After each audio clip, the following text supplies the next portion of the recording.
दिवसाचा मेकअप रात्रीचा मेकअप यात काय फरक आहे? मेकअप करण्याआधी प्रायमर लावावंच लागतं का? लिपस्टिक कशी निवडायची? कॉन्टोर केल्यामुळे काय होतं? ब्लश कसं लावायचं? हायलायटरचा काय वापर आहे? एवढे प्रश्न आपल्याला पडतात आणि जरी तुम्ही हे प्रश्न मला विचारले नसले तरी सगळे प्रश्न मला माहिती आहेत आणि सगळ्या प्रश्नांची उत्तरं मी या व्हिडिओमध्ये तुम्हाला देणार आहे. नमस्कार मंडळी, मी आहे ऐश्वर्या आणि आपल्या युट्यूब चॅनलमध्ये तुम्हा सगळ्यांचं स्वागत आहे. चला तर मग मेकअप करता करताच बाकीचे गप्पा मारूया. तर आता आपल्या मेकअपची सुरुवातच आपण करणार आहे मॉइश्चरायझर पासून. आज मी वापरते पॉन्ड्सचं सुपर लाईट जेल. तर खरं तर मॉइश्चरायझर हे काय मेकअप मध्ये मोडत नाही, पण आपण जर स्किनला व्यवस्थित मॉइश्चराइज केलं तर आपली स्किन एकदम हायड्रेटेड बनते, प्लम्प बनते आणि त्यामुळे आपल्याला एक स्मूथ सरफेस भेटतो आपला मेकअप करण्यासाठी. त्यामुळे आपला मेकअप अजिबात पॅची बनत नाही, केकी दिसत नाही. त्यामुळे मेकअप करण्याआधी व्यवस्थित मॉइश्चरायझर लावणं खूप जास्त गरजेचं आहे. आता आपली जी कोणती स्किन टाईप आहे त्यानुसार आपण आपलं मॉइश्चरायझर निवडलं पाहिजे. आणि मॉइश्चरायझर आपण मेकअप स्टार्ट करण्याआधी 2 ते 3 मिनिट तुम्ही लावून ठेवा. व्यवस्थित त्याला मसाज करा, म्हणजे जे मॉइश्चरायझर तुम्ही लावलंय ते व्यवस्थित स्किन मध्ये ऍब्झॉर्ब होईल आणि पुढचा मेकअप करताना आपल्याला कोणतेही प्रॉब्लेम्स येणार नाहीत. आता सगळ्यात महत्वाचा आणि पहिला प्रश्न आपल्याला पडतो, मेकअप करण्याआधी प्रायमर लावणं खरंच गरजेचं आहे का? प्रायमर लावल्याने काय होतं तर स्किन सॉफ्ट होते.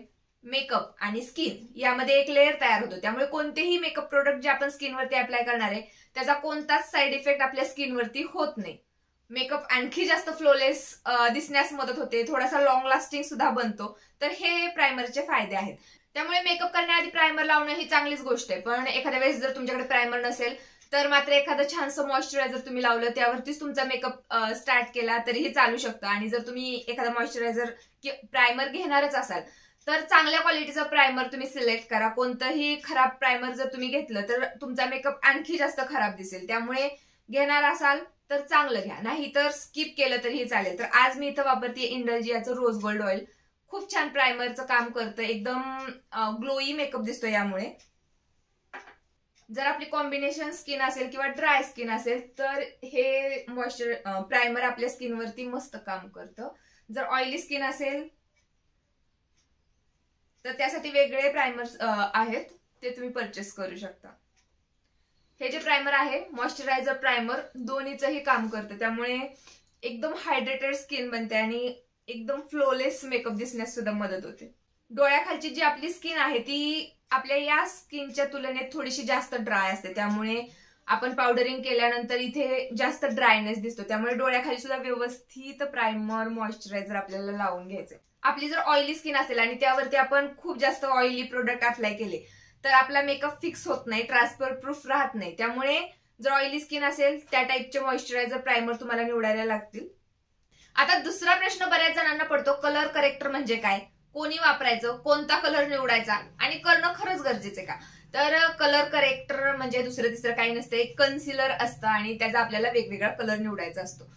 कोणी करायचं म्हटलं तर ज्याला डार्क सर्कल आहेत, पिगमेंटेशन आहे, फोड वगैरे चेहऱ्यावरती येऊन गेलेत, त्याचे डाग पडलेत, ते आपल्याला व्यवस्थित हाईड करायचेत मेकअप मध्ये, तर अशा टायमिंगला आपल्याला कलर करेक्टर वापरावा लागतो. आणि कलर करेक्टर मध्ये बरेच कलर असतात, पण आपली जी इंडियन स्किन टोन आहे त्यामध्ये आपल्याला फक्त हा ऑरेंज करेक्टर हवाय. याने आपण सगळं पिगमेंटेशन आपलं हाईड करू शकतो. जर खूप जास्त आपली डार्क स्किन टोन असेल तर मात्र तुम्हाला रेड कलर घ्यावा लागेल, अन्यथा ऑरेंज करेक्टर सगळ्यांना मॅच होऊन जातो.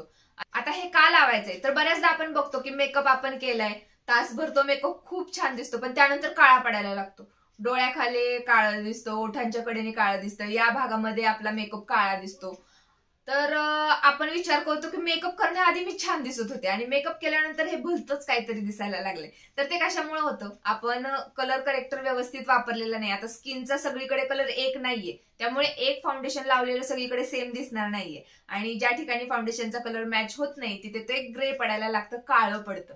त्यामुळे कलर करेक्टर आपण जर आपल्या स्किनवरती वापरला तर आपल्या स्किनचं जे डिस्कलरेशन आहे ते इव्हन टोन होऊन जातं. त्यामुळे कलर करेक्शन लावलं आणि त्यानंतर आपलं कन्सिलर फाउंडेशन आपण वापरलं तर आपला मेकअप कधीच काळा पडत नाही. त्यामुळे कलर करेक्शन करणं खूप जास्त गरजेचं आहे. तर आता हे कलर करेक्शन कोणी करायचं तर ज्यांना पिगमेंटेशन आहे, डार्क सर्कल आहेत, ओठांच्या कडेने काळपटपणा आहे, जरी आपल्याला तो जाणवत नसला तर थोडाफार जरी असला तरी आपल्याला ते कलर करेक्टर करावं लागतं. आता ज्यांची खूपच फ्लोलेस स्किन आहे, डार्क सर्कल अजिबात कुठेच त्याचा पत्ता नाहीये, ओठांच्या कडेने काही वाटत नाही, तर अशा व्यक्तींनी कलर करेक्शन नाही केलं तरी चालतं. आणि आपण कशा पद्धतीचा मेकअप करणार आहे यावरती सुद्धा डिपेंड आहे. जर आपण एकदम लाईट फाउंडेशन वापरणार असो, फक्त फिनिशिंगसाठी आपण फाउंडेशन वगैरे लावणार असलो ना, तर मग कलर करेक्शन करायची काही गरज नाही. आपल्याला थोडासा हेवी मेकअप करायचा असेल तर या सगळ्या गोष्टी करायच्या. तर आता हे कुठे कुठे वापरायचं मी दाखवते तुम्हाला. माझ्या डोळ्याखाली बरेच डार्क सर्कल आहे, त्यामुळे मला इथे कंपल्सरी कलर करेक्शन करावंच लागतं आणि त्यानंतरच माझा पुढचा मेकअप सुरू होतो. मी स्वतःचा मेकअप करताना कलर करेक्शन वापरणं हे हातानेच व्यवस्थित प्रेफर करते, कारण की आपण व्यवस्थित त्याला ब्लेंड करू शकतो. आणि खूप जास्त लेअरिंग आपल्याला करायचं नाहीच आहे, फक्त एक थोडासा त्याचा टोन आला आपल्याला बस होता आणि हाताने ते व्यवस्थित ब्लेंड करता येतं. त्यामुळे सगळीकडे जिथे जिथे आपल्याला चेहऱ्यावरती काळपटपणा वाटतोय तिथे तिथे हे करेक्टर लावून घ्यायचं. डॅब डॅब करून लावलं तर ते व्यवस्थित त्या ठिकाणी फिक्स होतं. ओठांच्या कडेने सुद्धा माझ्या थोडासा काळपटपणा आहे, या ठिकाणी सुद्धा मी या ऑरेंज करेक्टरचा वापर करते. आणि खूप जास्त आता छोटे छोटे इथे फोड आहेत माझ्या चेहऱ्यावरती, हे सुद्धा मी नाही हाईड करत, कारण सगळं जर आपण हाईड करून टाकलं तर ते आपला नॅचरल स्किन वाटतच नाही, ते काहीतरी आपण चेहऱ्यावरती लेप दिलाय असं दिसतं. त्यामुळे सगळं हाईड करण्याची काही गरज नाही, फक्त जिथे जिथे आपल्याला वाटेल त्या ठिकाणीच हे करून घ्यायचे. आता इथे सुद्धा आलेला आहे माझे एक पिंपल, पण इथे मी नाही करणार आहे. कपाळाच्या या भागावरती सुद्धा थोडंसं करेक्टर लावून घ्यायचे, कारण इथे सुद्धा आपला मेकअप काळा पडतो. नाकावरती या ठिकाणी छोटासा डाग आहे माझ्या, तर या ठिकाणी सुद्धा मी थोडंसं करेक्टर लावणार आहे, कारण की इथे जर काळं दिसलं तर माझं नाक नक्त असल्यासारखं दिसेल, त्यामुळे या ठिकाणी थोडासा करेक्टर. आता जिथे जिथे आपण करेक्टर वापरलंय त्या ठिकाणी आपल्याला कन्सिलर लावणं गरजेचं आहे, कारण डायरेक्ट फाउंडेशन जर आपण अप्लाय केलं, फाउंडेशनचं एवढं कव्हरेज नसतं, त्यामुळे जे करेक्टर आपण लावलंय तेच दिसून येईल. त्यामुळे जिथे जिथे करेक्टर लावलंय तिथे तिथे आपण कन्सिलर वापरून घेणार आहे. FS28 क्रायलॉनचं हे कन्सिलर मी वापरतीये.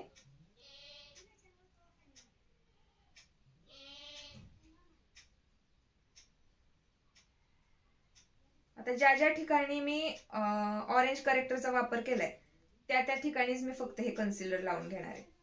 जर तुम्हाला थोडासा नॅचरल मेकअप हवा असेल, खूप जास्त हेवी मेकअप करायचा नसेल, अशा टायमिंगला तुम्ही फक्त जे हे कन्सिलर आहे याने संपूर्ण चेहऱ्यावरती थोडं थोडं अप्लाय केलं तरी खूप छान आपला बेस तयार होऊन जातो आणि त्यावरती एकदम नॅचरल मेकअप वाटतो. तर अशा पद्धतीने मेकअप केला तरी चालतो. आणि ज्यावेळेस आपल्याला थोडासा हेवी मेकअप हवाय तर करेक्टर, कन्सिलर आणि त्यानंतर फाउंडेशन असं आपण स्टेप करायच्या. मी याआधी एक मेकअप ट्युटोरियल तुमच्यासोबत शेअर केली होती, त्यामध्ये मी दाखवलं होतं फक्त क्रायलॉन कन्सिलर वापरून संपूर्ण तुम्ही तुमचा बेस किंवा संपूर्ण मेकअप तुम्ही कसा करू शकता. नाकावरती इथे नाकावरती सुद्धा करेक्टर लावलाय, इथे सुद्धा थोडंसं कन्सिलर लावून घेते मी आणि कपाळावरती थोडंसं. आता यानंतर वापरूयात आपलं फाउंडेशन. तर इथे मी फॉरएव्हर 52चं FLF14 हा कलर वापरलेला आहे आणि हे फाउंडेशन असं आपण जर चेहऱ्यावरती संपूर्ण डॅब डॅब केलं आणि त्यानंतर ब्लेंड करायला गेलो तर ब्लेंड होत नाही. त्यामुळे हातावरती घ्यायचं, थोडंसं ते ब्युटी ब्लेंडरवर फाउंडेशन घ्यायचं आणि त्यानंतर डायरेक्ट ते चेहऱ्यावरती ब्लेंड करायला स्टार्ट करायचं. जे खूप जास्त हाय कव्हरेज वाले फाउंडेशन असतात ते आपण चेहऱ्यावरती थोडे थोडे डॉट्स दिले आणि त्यानंतर ब्लेंड करायला गेलो तर होत नाही. त्यामुळे या पद्धतीने असे फाउंडेशन वापरायचे. आणि जर तुमचे एकदम लाईट फाउंडेशन असतील तर त्या पद्धतीने तुम्ही अप्लाय केले तरी चालतं. आता हा जो मेकअप आपण करतोय, इथे जो माझा तीळ आहे तो सुद्धा मी हाईड नाही केला आणि जे छोटे छोटे पिंपल्सचे डाग आहेत ते सुद्धा मी हाईड नाही केले. त्यामुळे थोडा नॅचरल टाईपचा हा मेकअप दिसतो, खूप जास्त हेवी नाही वाटत. डॅब डॅब करूनच स्पॉन्जने हे जे संपूर्ण फाउंडेशन आहे ते आपण अप्लाय करणार आहे. जर आपण खूप जास्त रब केला स्पॉन्ज आपल्या स्किनवरती तर जे कन्सिलर आपण लावले, करेक्टर लावले ते त्या जागी राहणार नाही, कारण आपण त्याला फिक्स केलेलं नाहीये अजून.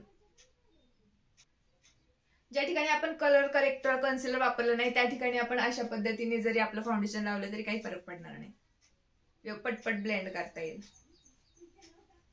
कानाला सुद्धा व्यवस्थित फाउंडेशन लावायचे आणि त्यानंतर आपल्या गळ्याला सुद्धा लावायला विसरायचं नाही. नाहीतर फक्त चेहऱ्यावरती काहीतरी केलंय आणि आपला मान काळी किंवा मानेचा कलर वेगळा, ते व्यवस्थित दिसत नाही. संपूर्ण एकसारखं दिसलं पाहिजे. संपूर्ण आपलं फाउंडेशन लावून झाल्यानंतर डोळ्याखाली आणखी एकदा आपल्याला व्यवस्थित ब्लेंड करून घ्यायचं, कारण की डोळ्याखाली जे क्रीज असतात त्यामध्ये फाउंडेशन जाऊन बसतं आणि क्रॅक्स दिसतात मेकअप मध्ये, त्यामुळे इथे व्यवस्थित ब्लेंड करायचं सगळ्यात शेवटी. आणि यानंतर याला फिक्स करायचंय. मेकअप फिक्स करण्यासाठी मी इथे वापरते पॅक कॉस्मेटिकची ट्रान्सलुसंट पावडर. तर सगळ्यात आधी मी डोळ्याखालूनच स्टार्ट करणार आहे. इथला मेकअप आपला अजिबात क्रॅक व्हायला नको, यासाठी आपल्याला इथे सगळ्यात आधी ही पावडर वापरायची. जेवढे जास्त प्रोडक्ट्स आपण इथे अप्लाय करू, खूप जास्त आपण कन्सिलर लावलं, खूप जास्त फाउंडेशन लावलं तर तिथे जास्त क्रॅक्स पडतात, तो जास्त मेकअप उठून दिसतो. त्यामुळे जेवढे प्रोडक्ट आपल्याला गरजेचे आहेत तेवढेच अप्लाय करायचे. एक फिनिशिंग आलं, आपलं जे पिगमेंटेशन आहे ते हाईड झालं, बास होतं, तेवढेच प्रोडक्ट आपण इथे अप्लाय करायचं. डोळ्याच्या कडेने व्यवस्थित पावडर लावली की इथे ओठांच्या कडेला सुद्धा आपल्याला स्माइल लाईन्स असतात, या ठिकाणी सुद्धा व्यवस्थित पावडर लावून घ्यायची. या ठिकाणी सुद्धा आपला मेकअप क्रॅक होतो.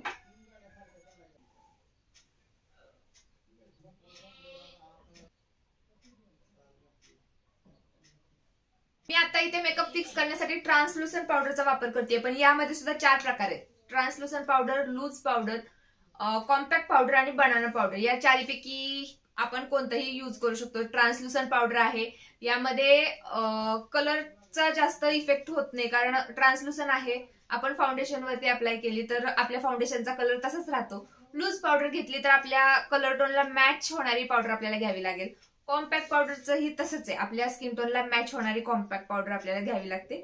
चारही प्रकारने आपण कोणत्याही प्रकारने आपण फिक्स केला मेकअप तरीही चालतो, पण मेकअप फिक्स करणं खूप जास्त गरजेचं आहे, कारण आपण पावडर लावली तरच ते फाउंडेशन आपल्या जागच्या जागी राहतं, सेट होतं आणि ट्रान्सफर प्रूफ होतं. आता बऱ्याच जणांचा प्रश्न असा असतो की नक्की फाउंडेशन कसं निवडायचं, तर नक्की तुम्हाला कसं कव्हरेज हवंय. हाय कव्हरेज हवं असेल तर फॉरएव्हर 52चे आहेत, पॅक कॉस्मेटिकचे आहेत, शुगर कॉस्मेटिकचे आहेत, असे फाउंडेशन आपण निवडले पाहिजेत. आणि जर तुम्हाला लाईट कव्हरेज हवं असेल, लॅक्मे, फिटमी वगैरे असे जे फाउंडेशन आहेत ते तुम्ही निवडू शकता. कोणतंही फाउंडेशन घेतलं तरीही चालेल, पण आपल्या स्किन टोनला मॅच होणारं फाउंडेशन नेहमी निवडायचं. किंवा एक टोन तुम्ही फेअर घेतलं तर चालेल, पण खूप जास्त वेगळा कलर आपण घेतला तर मात्र आपलं मेकअप ग्रे पडतो, काळा पडतो. आता यानंतरचा आपला प्रश्न असणार आहे की लिपस्टिक कशी निवडायची. तर या कलरची साडी घातली म्हणून आपण याच कलरची लिपस्टिक लावत नाही, तर ओकेजन काय आहे यावरती आपल्या लिपस्टिकचा कलर ठरतो. आणि बऱ्याच जणांचं असं असतं की मला डार्क लिपस्टिक आवडत नाही, मी फेंट लिपस्टिक लावणार. पण फेंट लिपस्टिक ज्या आहेत खूप जास्त फेंट असतात त्यांविषयी बोलते. त्या आपल्या इंडियन स्किन टोनला अजिबात मॅच होत नाहीत आणि त्या नॅचरल वाटत नाहीत. या उलट आपण जर ब्राउनिश टाईप मधल्या न्यूड कलर जर निवडले तर ते आपल्या नॅचरल ओठ असल्यासारखे वाटतात, आपल्या स्किन मध्ये ब्लेंड होऊन जातात आणि उठून दिसतात. त्यामुळे माझ्या मते अशा टाईपच्या आपण लिपस्टिक नेहमी निवडल्या पाहिजेत. आता लग्न असतील, काहीतरी ट्रेडिशनल कार्यक्रम असतील किंवा कोणतेही कार्यक्रमांना या अशा डार्क लिपस्टिक ज्या आहेत त्या नेहमी उठून दिसतात. आणि लिपस्टिक लावताना बरेच जण काय करतात, फक्त अशी मध्ये मध्ये लिपस्टिक लावून टाकतात आणि झाली माझी लिपस्टिक लावून. तर असं केल्यामुळे आपले ओठ आणखी छोटे दिसतात. त्यामुळे लिपस्टिक लावताना नेहमी ओठ आतमध्ये धरायचे आणि जी आउटलाईन आहे ती व्यवस्थित लावून घ्यायची लिपस्टिकची, त्यामुळे एकदम छान आकार येतो ओठांना.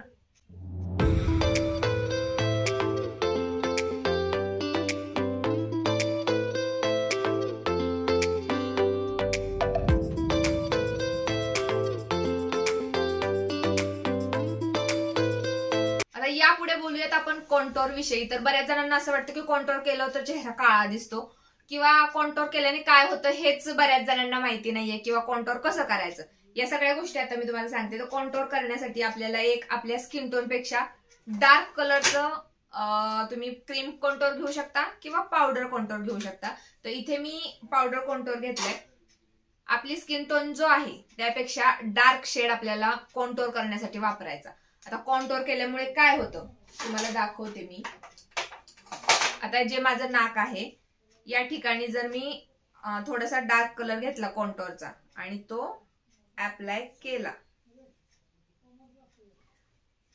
तर आपलं नाक एकदम स्ट्रेट दिसायला लागतं.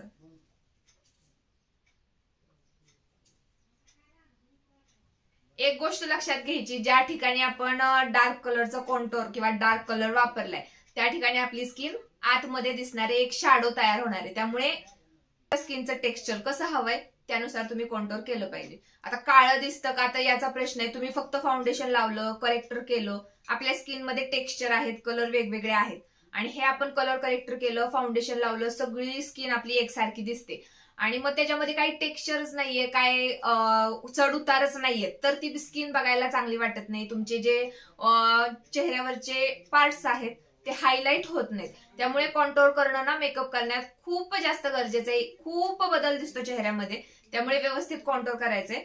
आपल्याला आपला चेहरा बघायला कसा आवडेल यानुसार आपण कसं कॉन्टोर करायचं हे ठरणार आहे. कोणाला इथून कॉन्टोर करायला आवडतो, कोणाला फक्त इथे कॉन्टोर करायला आवडतं. 2-3 वेगवेगळे प्रकार आपण स्वतःमध्ये करून बघायचे आणि जो छान वाटतोय तो स्वतःमध्ये अप्लाय करायला सुरुवात करायची. इथला भाग जर आपल्याला थोडा पुढे वाटत असेल या ठिकाणी सुद्धा थोडंसं कॉन्टोर करून टाकायचं. हा भाग आतमध्ये असल्याचा भास होतो. यानंतर मी करणार या ठिकाणी कॉन्टोर. या ठिकाणी कॉन्टोर वापरल्याने काय होतं, निमुळता चेहरा दिसतो, इथे थोडंसं आत असल्यासारखं वाटतं. आता इथे काही जणांचा जो भाग आहे तो वरती असतो आणि हा भाग खूप जास्त आतमध्ये असतो. अशा व्यक्तींनी जर इथे कॉन्टोर केलं तर मग त्यांचा चेहरा आणखी विचित्र दिसतो. त्यामुळे अशा व्यक्तींनी इथे कॉन्टोर नाही वापरायचं. आपल्या चेहऱ्याला कुठे सूट होतंय त्या ठिकाणी आपण कॉन्टोर केलं पाहिजे. आणि कोणतीही गोष्ट चेहऱ्यावरती अप्लाय करताना व्यवस्थित ब्लेंड करायची. त्याचं कोणतंही असं वाटलं नाही पाहिजे की एक रेष ओढलीये किंवा ते खूप दिसून येते. व्यवस्थित आपण ब्लेंड केलं तर ते अजिबात जाणवून येत नाही.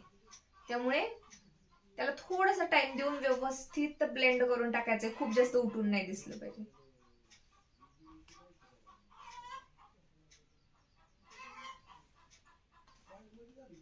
इथे उभं थोडंसं केलं तर इथून चेहरा आत वाटतो. इथे खाली थोडंसं आपण कॉन्टोर केलं तर हा जी आपली जॉ लाईन आहे ती थोडीशी स्ट्रेट वाटते. तर या ठिकाणी सुद्धा थोडंसं करायचं.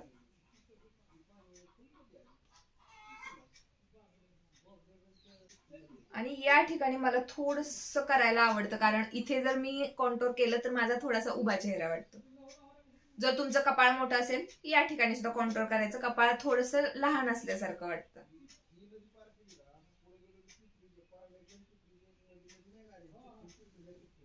हे झालं आपलं कॉन्टोर. जर क्रीम कॉन्टोर तुम्ही करणार असाल फाउंडेशनच्या वरतीच अप्लाय करायचं मेकअप फिक्स करण्याआधी, पावडर वापरण्याआधी. आणि जर पावडर कॉन्टोर करणार असाल तर मी दाखवल्याप्रमाणे मेकअप फिक्स केल्यानंतर आपण हे कॉन्टोर केलं तरी चालतं किंवा करावंच लागतं. यानंतर येतो आपला ब्लश. तर ब्लश विषयी सांगायची खरं तर कोणाला गरज नाहीये कारण की सगळ्यांना आता ब्लश विषयी खूप काही माहिती झालंच आहे. पण लावण्याच्या 2 टेक्निक्स आहेत त्या तुम्हाला सांगते. जर आपण इथून असं, जर तुम्हाला एकदम ऍटिट्यूड वाला लुक हवा असेल, स्टाईल वाला लुक हवा असेल तर तुम्ही या ठिकाणी असं ब्लश आहे ते अप्लाय करायचंय. आणि जर तुम्हाला एकदम क्युटी वाला लुक हवा असेल जो मी नेहमी करते असा करायचा असेल तर या ठिकाणी ब्लश वापरायचं. याने तुम्ही क्यूट असाल किंवा बॉयफ्रेंड ब्लश म्हणतात याला, जसं की तुम्ही लाजलात वगैरे तर या ठिकाणी ब्लश होतं. तर हा अशा पद्धतीने तुम्ही ब्लश करू शकता. ती पद्धत आहे या ठिकाणी. जर तुम्हाला कोणता लुक हवाय त्यानुसार तुम्ही ब्लश तुमचं वापरू शकता. लावल्या थोडं ते उठून दिसतं पण ज्यावेळेस अर्धा तास निघून जाईल, तुमचा मेकअप व्यवस्थित सेट होईल त्यावेळेस ते काही वाटणार नाही की खूप जास्त तुम्ही अप्लाय केलंय. एकदम नॅचरल वाटतं. जे ब्रशवरती थोडंसं राहिलंय ते नाकाच्या शेंड्यावरती थोडंसं अप्लाय करायचं. यानंतर आहे आपलं हायलायटर. तर हायलायटर कशासाठी लावतात? आपण जर मेकअप केला नसेल, आपली नॅचरल स्किन बघितली तर शाईन करते ना, एक ग्लो असतो आपल्या स्किनवरती. इथे शाईन करते, इथे शाईन करते आणि त्यामुळे छान ग्लोई स्किन दिसते. जर आपण फेअरनेस क्रीम लावत असो, पावडर वगैरे लावत असलो आपल्या चेहऱ्यावरती तर मात्र हा ग्लो दिसत नाही. पण नॅचरल जर तुम्ही तुमची स्किन बघितली तर असा ग्लो असतो आपल्या चेहऱ्यावरती. आणि ज्यावेळेस आपण संपूर्ण मेकअप करतो हा सगळा ग्लो आपला मेकअपच्या आतमध्ये हाईड झालेला आहे. आणि अशा वेळेस जर आपण चेहऱ्याला ग्लो नाही दिला तर आपली स्किन खूप जास्त एजेड वाटते, ड्राय वाटते. त्यामुळे हायलायटरचा वापर केला जातो. तर हायलायटरसाठी फॉरएव्हर 52चे हे हायलायटर पॅलेट आहे माझ्याकडे. हायलायटर वापरताना सुद्धा आपल्या स्किन टोन नुसारच आपण याचा कलर सिलेक्ट करायचा आहे. जसे की आपली इंडियन स्किन टोन आहे, मीडियम गव्हाळ कलर आहे, तर अशा टायमिंगला आपण हे जे डार्क कलर आहेत ना असं हायलायटर आपल्यासाठी निवडलं पाहिजे. एकदम नॅचरल वाटतं, आपली स्किन ओरिजिनली ग्लो करते असं वाटतं. आता हे कुठं करायचं असतं, जसं की मी सांगितलं की जिथे जिथे आपला चेहरा खरंच नॅचरली चमकतो ना त्या ठिकाणी आपल्याला हे हायलायटर लावायचे, व्यवस्थित ब्लेंड करायचे. नाहीतर ते काहीतरी पावडरी दिसणार आहे. व्यवस्थित ब्लेंड केलं तर ते आपल्या स्किन सारखं वाटेल, नॅचरल असल्यासारखं वाटेल. तर या ठिकाणी हे हायलायटर लावून घ्यायचं.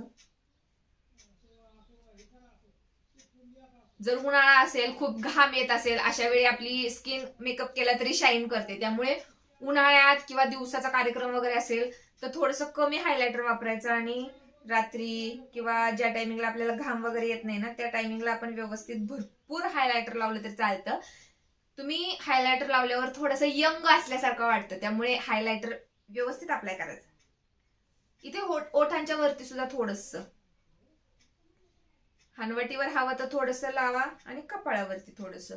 डोळ्यांना सुद्धा थोडंसं हायलायटर लावायचं असतं, ते तुम्हाला नंतर सांगते.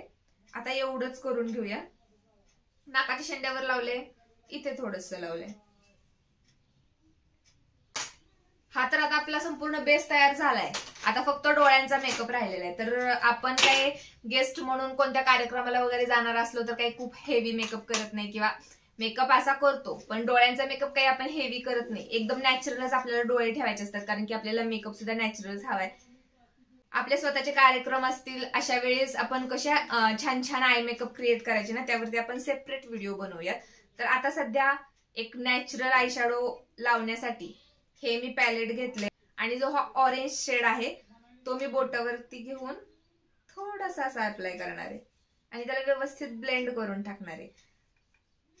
आणि लावणंही तेवढंच गरजेचं आहे, कारण आपण फाउंडेशन कन्सिलर वगैरे व्यवस्थित लावलेले डोळ्यांच्या वरती सुद्धा, त्यामुळे ते व्हाईट दिसतं आणि मग ते बघायला डोळे नॅचरल वाटत नाहीत. त्यामुळे नॅचरल वाटेल असं एखादं कलर इथं लावायचा.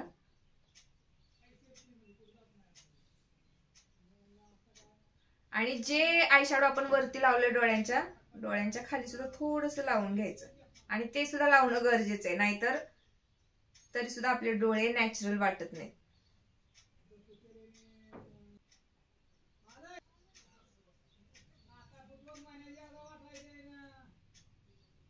आता हा ट्रेडिशनल लुक करतीये, थोडंसं कार्यक्रमा टाइपच हा लुक आहे. तर थोडंसं शिमरी आयशॅडो जे आहे गोल्डन कलरचं हे यामध्ये थोडंसं अप्लाय करते, ज्याने थोडीशी शाईन ऍड ऑन होईल.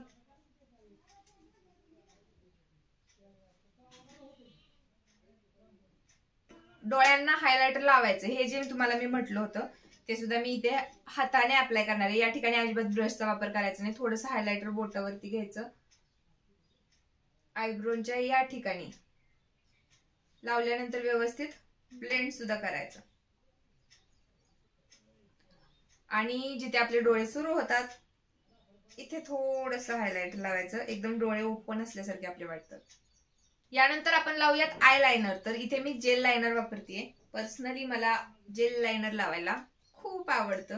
जे माझे रेग्युलर व्हिडिओ बघतात त्यांना सगळ्यांना आता हे माहिती झालं असेल. आणि व्यवस्थित स्वतः लायनर लावताना ना हे जेल लायनर एकदम व्यवस्थित अप्लाय करता येतं.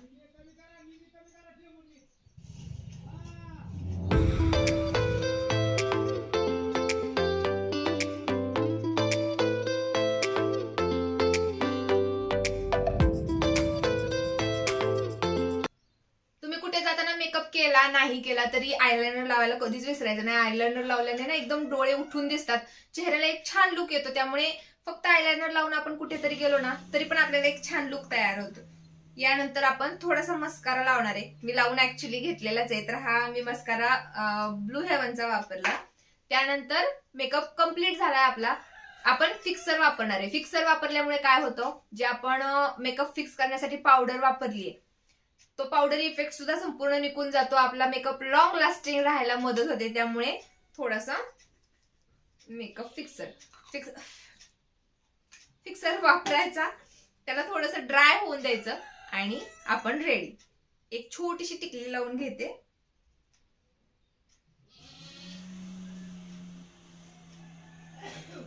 आता आपला सगळ्यात महत्वाचा प्रश्न, दिवसाचा मेकअप आणि रात्रीचा मेकअप यात काय फरक आहे. तर दिवसाची आपली स्किन, रात्रीची स्किन यात काही बदल नसतो, पण दिवसाची लाईट आणि रात्रीची लाईट यात मात्र फरक आहे. तर आपण एखादा छान मेकअप केला आणि हेवी मेकअप केला, उन्हामध्ये गेलो, नॅचरल लाईट मध्ये गेलो, आपला संपूर्ण मेकअप दिसून येतो. आपण कुठे काय वापरले सगळ्यांना दिसतं. हेच जर आपण संध्याकाळच्या टायमिंगला मेकअप करून कुठे गेलो, अजिबात ते ओळखायला येत नाही. आपला नॅचरल स्किन असल्यासारखाच सगळा मेकअप दिसतो. हा दिवसाच्या मेकअप आणि रात्रीच्या मेकअप मध्ये खूप मोठा फरक आहे. त्यामुळे दिवसा आपल्याला मेकअप थोडासा लाईट करायचा, जेणेकरून खूप जास्त केकी दिसू नये. रात्री आपण कितीही हेवी मेकअप केला तरी हे चालेल. डोळ्यांच्या बाबतीतही तसं आहे. आपण रात्रीच्या कार्यक्रमांना थोडीशी पार्टीवेअर साड्या, डिझायनर साड्यांचा वापर करतो. अशा साड्यांवरती शिमरी आय शॅडो छान दिसतात. आणि दिवसाच्या कार्यक्रमांपेक्षा रात्रीच्या लाईट मध्ये ते जे शिमरी आय शॅडो आहेत ना, ते खूप जास्त उठून दिसतात. तर हे आय मेकअप मध्ये आपण थोडासा डिफरन्स ठेवू शकतो. हायलायटरच्या बाबतीतही तेच आहे. दिवसाचा असेल तर थोडंसं कमी हायलायटर वापरायचं. रात्रीच्या मेकअप मध्ये थोडंसं आपण जास्त हायलायटर युज केलं तरी हे चालून जातं. जर आपण जाणारा कार्यक्रम हॉटेलमध्ये असेल, कार्यालयात असेल, अशा ठिकाणी सुद्धा नॅचरल लाईट जास्त येत नाही, आर्टिफिशियल लाईट्सच असतात. त्यामुळे तिथे सुद्धा आपण हेवी मेकअप केला तरी चालून जातं. आता ह्या मेकअप मध्ये फरक तेव्हाच असला पाहिजे ज्यावेळेस आपल्याला बाहेर जायचंय, नॅचरल लाईट मध्ये जायचंय. अशा टायमिंगला थोडंसं लाईट मेकअप ठेवायचा आणि अदरवाईज आपण हेवी मेकअप केला तरी चालून जातो. आता माझा संपूर्ण मेकअप तर करून झालेला आहे. 5 मिनिटात एक्सरसाइज करून येते. मला असं वाटतंय तुम्हाला पडणाऱ्या सगळ्या प्रश्नांची उत्तरं मी इथे दिलेली आहेत. पण जरी तुम्हाला आणखी काही प्रश्न पडत असतील किंवा माझ्याकडून काही सांगायचं राहून गेलं असेल, कमेंटमध्ये मला नक्की विचारा. मी तिथे त्याचं उत्तर देईल किंवा त्यावरती आपण सेपरेट व्हिडिओ बनवूयात. आपण आपल्या चॅनलवर lifestyle, makeup, shopping, DIY remedies वगैरे अशा वेगवेगळ्या टॉपिक्स वरती व्हिडिओ घेऊन येत असतो. सगळ्या टॉपिक्स मध्ये तुम्ही इंटरेस्टेड असाल, आपल्या चॅनलला नक्की सबस्क्राईब करा. ही व्हिडिओ आवडली असेल तर व्हिडिओला लाईक करायला विसरू नका. चला तर मग पुन्हा भेटूया एक नवीन अशा छानशा टॉपिक मध्ये. तोपर्यंत tata, bye bye, love you.